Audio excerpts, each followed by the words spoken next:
Hey, we're still here in our Ormond Beach, Florida, with Newhart, telling about his new heart. We're just getting to that point, but I wanted to make a point. At the time that that we were looking for a heart replacement for him, there was a young girl came from South America, a wealthy family, shipped her here, and they did a heart transplant on her. And then the next day, when she's spiraling out of control, her organs are shutting down, they figured out they put the wrong blood type heart in her, and her body was total rejection that they couldn't correct. So the next day, they took her back into surgery with another perfectly good heart and put that heart in her, and she died on the operating table from the stress and everything else. But the rest of the world heard this news. It went orbital or viral, and nobody was donating anything, even any kind of organs at all. So at this same time he's speaking about finding a heart, or lucky enough to find a heart, there were none out there to be had. All right, back to my donor. My donor, like I said before, had moved from Romania, or defected from Romania. His father was an entertainer, deaf mute. He was deaf and mute, so he was a mime. And he defected he wanted a better life for his son, so he moved him to Baltimore, Maryland. His son became a college student at the Bayview Medical Center over for the deaf and mute in Baltimore, Maryland. And he'd gone to Florida for a brief time to school over here in St. Augustine, and he learned that was where he wanted to be. So when he came home to Baltimore and talked to his father about, being an organ donor, he was very specific to his father that he wanted to be a donor. And that being said, his father didn't agree, but at the time he's like, no, that's you can't do that. We don't believe in these things. But he was, very specific. So when he passed, and it was an accidental death, he fell down a set of stairs. And his father seems to think that it was a head trauma, and his father seems to think he was pushed because he fell backwards, high-sided backwards down a set of stairs, and because it was a deaf-mute school, no one heard him fall or scream, so he laid in a hallway for several hours with major head trauma, and basically died of a brain injury.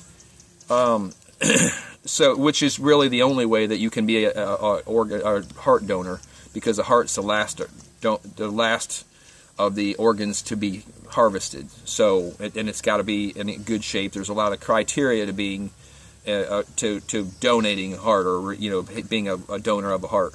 And he met the criteria, of course, or I wouldn't be here today. And it turns out that he was a perfect match. Now, I had been in the hospital, had calls before that I actually got my heart. I was in fact, I was at a theme park playing on the amusement rides, riding roller coasters of all things, with a mechanical heart. When I got the first call to come in, and I made it, I got stuck in a traffic jam. That you're only allowed to be an hour away from the hospital at any given time, so you can get in there and they can get you prepped and everything for the transplant. I was less than an hour away, but I was caught in a traffic jam that caused me to be about an hour and a half to almost 2 hours before I got there. And in that time frame, the previous donor that I had lined up, the heart showed bruising on the back side of the heart once they got closer to transplant. So I was in the hospital, I was hooked up, and I was ready to get the transplant, and they noticed bruising. And they said because I had rehabilitated myself so well in the year period with the pump, that they didn't feel like putting a damaged or bruised heart would be beneficial for me, because I guess the bruising doesn't really go away. The damage done to the bruised heart would be, more than they thought that I would need. They could do better. And I'm glad they did. I mean, my donor wound up being a perfect match, and it was destiny, really, because of the fact that when he had come to Florida and he had suggested the whole transplant thing, he wanted to be a transplant, and talked to his father about it.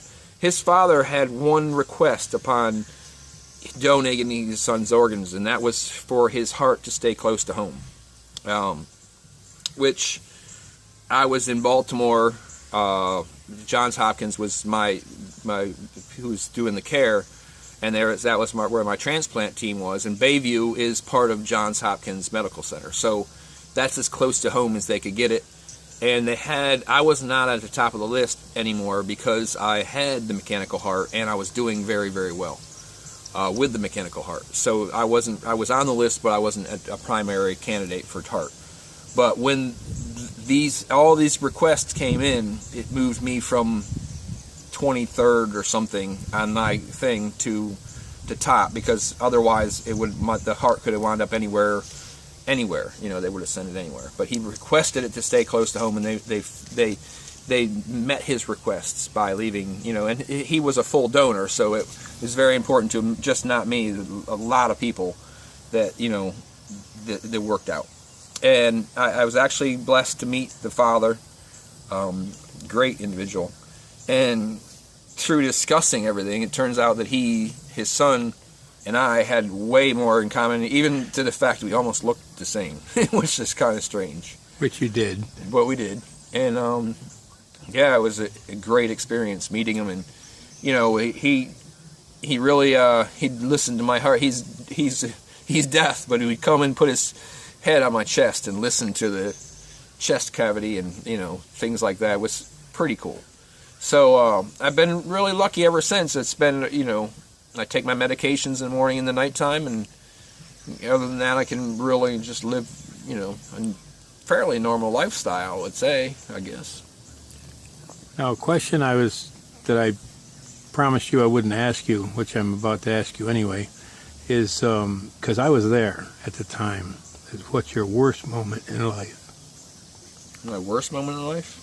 And I can help you with that, because the look on your face. Oh, it's probably when I realized I couldn't speak. And you'd had that stroke, and the stroke was that. Now that you mention, I guess the worst time, I guess it's not the worst, but the toughest time to have the realization is that you've had the stroke.